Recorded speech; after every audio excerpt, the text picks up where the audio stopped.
Hola chicos y chicas de Matemática Superior Aplicada. Hoy vamos a ver un tema nuevo que es determinación de raíces y veremos en particular el método de regula falsi. Bien, dice acá que uno de los problemas básicos de la matemática en la resolución de problemas es la determinación de raíces de ecuaciones. ¿Ok? Bien, es importante esto porque en las raíces de las ecuaciones generalmente están las soluciones de los problemas. Entonces, por eso ese interés en determinar raíces de ecuaciones o de funciones. Bien, antes de empezar a trabajar con el tema, tenemos que tener claro qué se entiende por raíces de ecuaciones, que es nuestro objetivo de este tema. Así que primero tenemos que tener muy claro el objetivo de nuestro problema. Entonces, ¿qué es lo que se entiende por raíces? Ustedes tienen una definición que ya es redundante y la recontra conocen, pero digámosla de nuevo. Son los valores de x ¿eh? tales que f de x es igual a 0. Hay otra definición un poco más burda, más gráfica, que dice que son los valores de x en los cuales la curva de la función corta al eje x. ¿Ok? Fíjense en esta gráfica. Las raíces serían este punto, una de las raíces, y este otro punto, otra de las raíces. O sea, esta función tiene dos raíces. Normalmente, en los modelos matemáticos, como uno trabaja en empresas petroquímicas, del petróleo y demás, que lo que quieren es ganar dinero, que es nuestro modo de sociedad, digamos, siempre piden como valor objetivo, como función objetivo de los modelos matemáticos, la función de la ganancia, la función económica, que se llama. Entonces, es muy importante encontrar, por ejemplo, este punto de la función económica. ¿Por qué? Porque es a partir de este punto que empezamos a ganar dinero. Con producciones menores, la empresa no conviene que funcione. ¿Está bien? Lo más importante en realidad es este punto, es la producción que da máxima ganancia. Pero también es importante, si hay demanda y uno tiene que aumentar la producción, que empieza a bajar la ganancia a medida cuando ya la producción está superando nuestra capacidad, en algún momento empezamos a perder. Entonces, estos dos puntos también son importantes. O sea que por arriba de esto puedo seguir operando ya por acá o después de acá, la segunda raíz, no convendría operar. Bien. Entonces, dice acá, que en algunos casos la determinación de raíces es muy simple, ¿no es cierto? Fíjense acá. Esta es una función lineal. F de x igual a x más a. Para encontrar las raíces, la primera condición que tengo que hacer es hacer cero la función. Entonces, haciendo cero la función y despejo x de acá, entonces me dice que x es igual a menos a. Si yo le pongo menos a acá, la función se anula. Este otro tipo de funciones que son cuadráticas, también es sencillo resolver estas ecuaciones. Primer paso es igualarlas a cero y luego determinar las raíces x1 y x2 con la fórmula resolvente o fórmula de Bhaskara. Con esta fórmula voy a obtener x1 y x2, que son las dos raíces reales que puede tener una función cuadrática, en caso de que las tenga. ¿Ok? Pero ahora hay casos, por ejemplo, esta función x menos coseno de x igual a 0, en el cual no se puede calcular la x, es imposible despejar de aquí. Entonces, estas funciones se dicen que no tienen solución cerrada, no se puede despejar. Entonces, aquí tengo que aplicar métodos de determinación de raíces por aproximaciones sucesivas o métodos indirectos. Otro tipo de funciones que parecen muy sencillas, pero que tampoco se pueden resolver o tampoco se pueden encontrar sus raíces despejando las x, por ejemplo, son los polinomios. Un polinomio de grado mayor a 4 tampoco tiene fórmula resolvente como tiene el de segundo grado. Y no se pueden resolver, hay que resolverlo por métodos aproximados, que es lo que vamos a ver ahora. ¿Ok? Bien. Entonces, vamos ya a la determinación de raíces por métodos numéricos. Estos métodos implican dos pasos. El primer paso es determinar un entorno de la raíz, que en mi época se llamaba separación de raíces, no sé si seguirá teniendo este mismo nombre, Lo importante de esto es achicar el entorno, o sea, buscar un entorno en el cual tenga una raíz, una función, si no es muy amplio el entorno a buscar. Y una vez que ya achiqué mi entorno, vengo a la segunda parte, que es aplicar el método seleccionado en el entorno determinado en este paso anterior. ¿Ok? Bien, entonces nosotros vamos a dedicarnos, dice acá, al punto 2, o sea que el paso 1, que es determinar el entorno, se puede hacer en forma gráfica o por la experiencia. Si ustedes están trabajando con un catalítico, por ejemplo, bueno, y están calculando temperaturas, saben que, no sé, no pueden superar, no me acuerdo ahora, pero los 700 grados, por ejemplo, del reactor, porque no hay elementos que puedan soportar esa temperatura, ¿no es cierto? Entonces, o sea, la experiencia puede ser que me dé el entorno de la solución o bien mediante un método gráfico, bien, es una solución aproximada.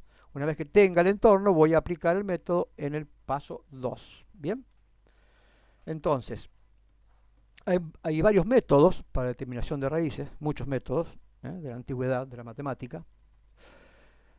Hay algunos métodos que se llaman métodos cerrados que utilizan el intervalo, el intervalo acá, seleccionado en el primer punto.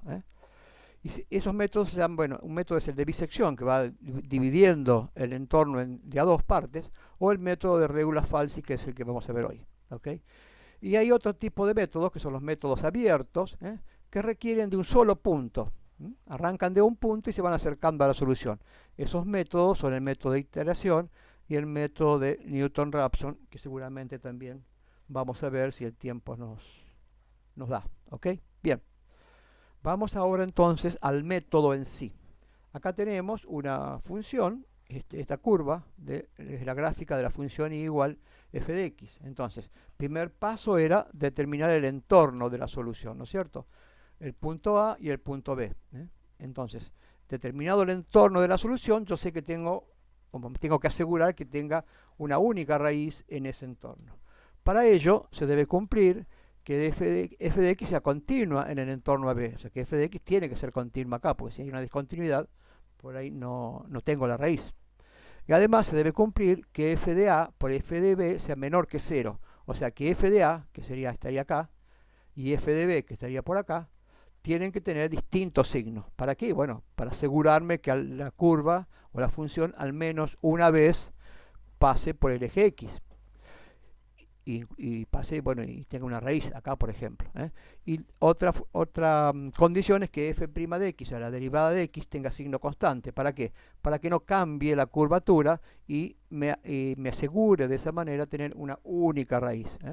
Estos teoremas son teoremas que ustedes ya conocen, que es el teorema de Bolzano y el teorema de Roger. Esto lo vieron en álgebra seguramente. Bien. ¿Cómo es el método? El método consiste en primero calcular f de a, lo puedo calcular, sí, porque tengo valor de a, tengo la función, así que perfectamente calculo f de a. Luego calculamos f de b, tengo valor de b, tengo la función, reemplazo b en la función y calculo f de b. Y después, este ya es en sí el método, estamos reemplazando a esta curva por una recta. ¿Por qué por una recta? Bueno, es obvio, yo no puedo encontrar este punto. Pero sí, con una recta puedo encontrar este punto, como vamos a ver ahora. Puedo encontrar el x1, que es la raíz de la recta. ¿De qué manera se encuentra ese punto? Bueno, fíjense, recurrimos a la trigonometría, esto es muy sencillo. Trazamos un triángulo rectángulo que tiene, si este es el ángulo de referencia que vamos a tomar, tiene un cateto opuesto que es f de b menos f de a, todo este cateto, y el cateto adyacente sería b menos a. Trazamos otro triángulo semejante que comparten este mismo ángulo y cuyo cateto opuesto sería 0 menos f de a, y el cateto adyacente sería x1 menos a. ¿Ok? Entonces, este sería el ángulo alfa. La tangente de alfa es, dijimos, a 0 menos f de a, o sea, este cateto, dividido x1 menos a, o sea, el cateto adyacente, este cateto. Pero también, si tomo el triángulo mayor, voy a tener que la tangente de alfa va a ser igual también a cateto opuesto, que es f de b menos f de a, sobre cateto adyacente, que es b menos a. ¿Ok? Y fíjense aquí, los datos que tengo en esta fórmula. Este dato sí lo conozco. F de a lo conozco, sí. está calculado acá. X1 lo conozco, no, X1 no lo conozco. A lo conozco, sí, es este valor de acá. Vamos a la segunda parte. F de B lo conozco, sí, está calculado acá. F de A lo conozco, sí, ya lo conocía, está acá. B lo conozco, sí, porque es este extremo del intervalo, y A también lo conozco. Entonces la única incógnita que me queda es X1, la despejo, y me queda entonces X1 igual a menos F de A por B menos A dividido F de B menos F de A. Si están aburridos, hagan este despeje, van a ver que es así. A esta fórmula se la llama, es la fórmula de recurrencia. ¿Por qué? Porque la vamos a aplicar recurrentemente para calcular primero x1 y después varios x, como vamos a ver. Entonces, con esta fórmula puedo calcular x1, ¿ok? Entonces, si tengo calculado x1, perfectamente puedo calcular f de x1, ¿no es cierto? Porque tengo x1 y tengo la función, calculo f de x1. ¿Y qué harían ustedes? ¿Qué se les ocurre? Y muy sencillo, hago otra recta, en el cual ahora ya el x2 ya está más cerca de la solución, que es este. Fíjense que b se va corriendo, toma este valor b, después toma este valor b, o sea, b se va corriendo hacia la izquierda. ¿Ok? Entonces, aplico nuevamente esta fórmula de recurrencia y calculo x2. Conociendo x2, calculo f de x2.